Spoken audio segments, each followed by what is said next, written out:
Olá pessoal, sejam todos bem-vindos a mais um estudo da nossa série Parábolas de Jesus. Estudo nas Parábolas de Jesus. Hoje nós vamos estar fazendo uma reflexão sobre uma parábola que o mestre profere àqueles que o indagam pedindo um sinal. Olha que coisa interessante. Está lá em Mateus capítulo 12, versos de número 43 ao 45.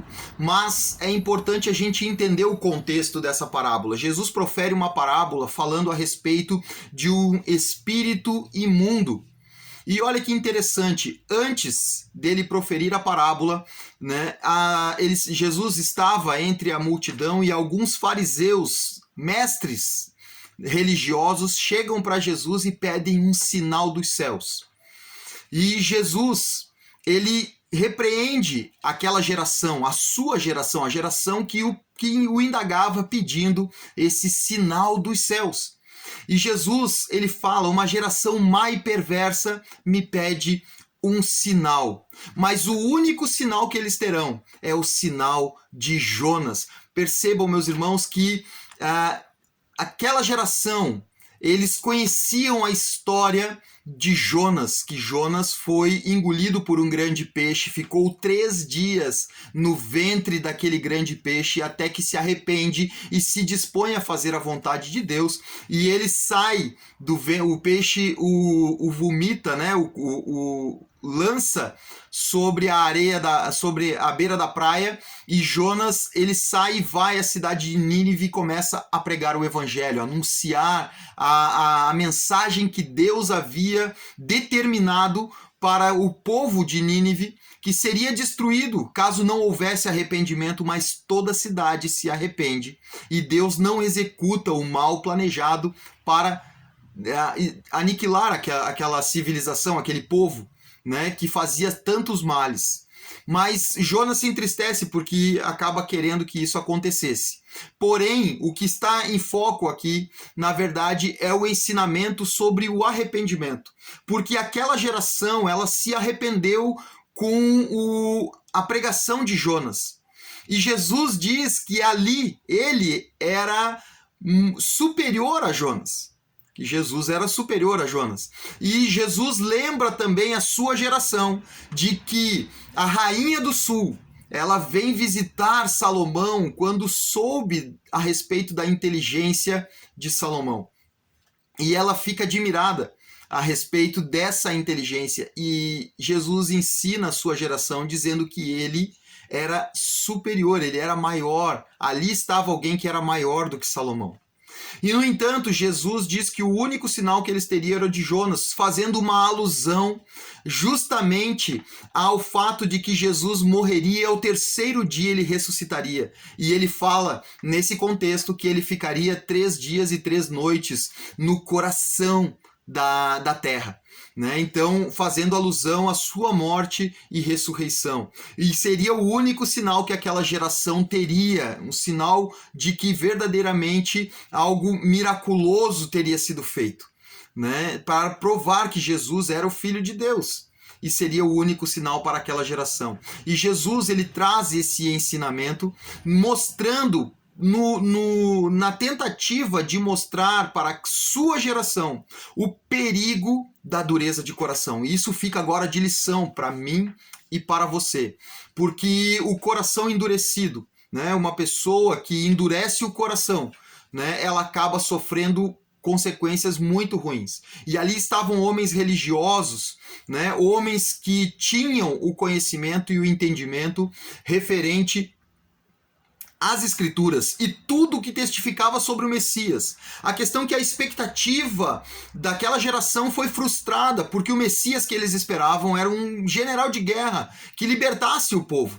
Então, por ter as expectativas erradas, por buscar um Cristo com expectativas erradas, aquela geração endurece o seu coração e acaba perdendo a oportunidade de ter o reino dos céus, porque o reino dos céus estava próximo, e Jesus ensinava isso constantemente: o reino dos céus está próximo, e ele proclamava o reino dos céus, a multidão se maravilhava com os ensinamentos sobre o reino dos céus, e aí Jesus vem falando sobre o espírito imundo, mostrando que aquele espírito imundo, ele usa a ilustração: certo homem, né, teve o espírito imundo, ele sai de um homem, e ele, quando sai, ele vaga por lugares áridos, lugares secos, lugares, né, onde ele não encontra paz.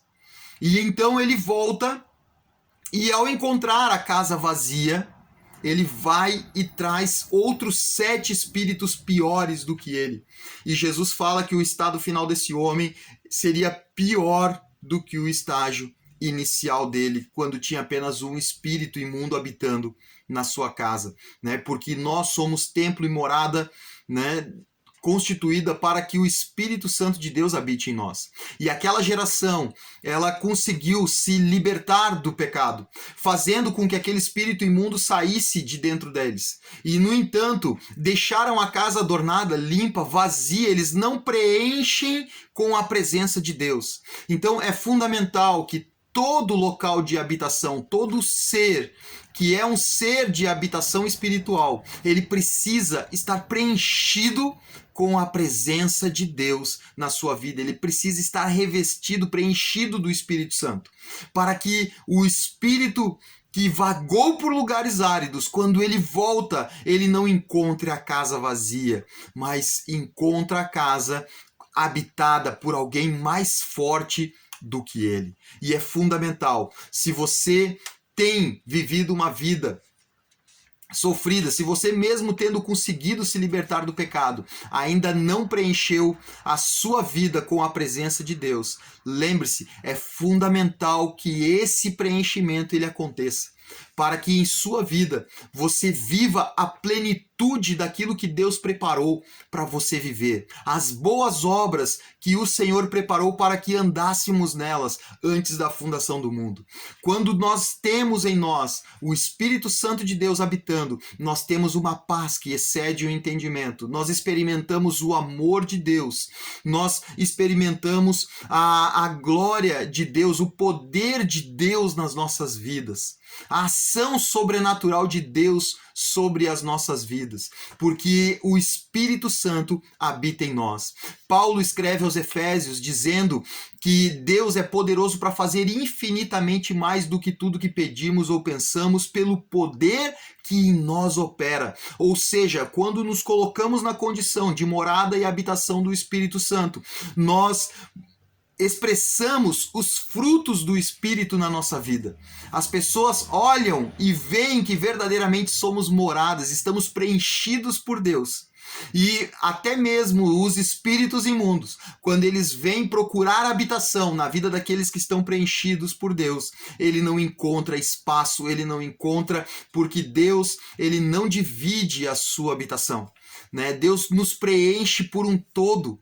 Né? O Espírito Santo de Deus, ele ocupa todo o espaço do nosso ser. E esse espaço preenchido nos leva a gozar de uma alegria plena, de orar e ter as nossas orações respondidas, de buscar a presença de Deus e nos alegrarmos, né, em ter o acesso livre à presença do Criador. Que você experimente essa presença de Deus. Não simplesmente abandone o pecado, não simplesmente busque a libertação do pecado, mas busque a essência do preenchimento de Deus sobre a sua vida, para que você experimente o amor de Deus na sua plenitude e a paz de Deus na sua totalidade, que excede o entendimento de toda a humanidade. Busque a presença de Deus. Se você tem esse desejo de entender como ser preenchido por Deus, eu te convido a escrever aí no comentário do vídeo, pedindo que você tenha o desejo de ter maior conhecimento, de aprofundar o seu conhecimento de como se deixar ser preenchido pelo Espírito Santo de Deus. E nós estaremos lhe orientando para que você venha a experimentar essa presença de Deus na sua vida em sua totalidade e todas as bênçãos que acompanham o fato de sermos cheios do Espírito Santo de Deus nas nossas vidas. Amém? Deus abençoe a todos. Espero que vocês estejam sendo edificados pelas ministrações, por isso eu te convido a curtir, compartilhar os nossos vídeos e se inscrever no nosso canal. Caso você ainda não seja inscrito, se inscreva no nosso canal, compartilhe os nossos vídeos para que possamos alcançar mais corações, edificando vidas, alicerçando as pessoas na fé, no amor e na esperança do Senhor Jesus Cristo. Deus abençoe a todos e até o nosso próximo vídeo.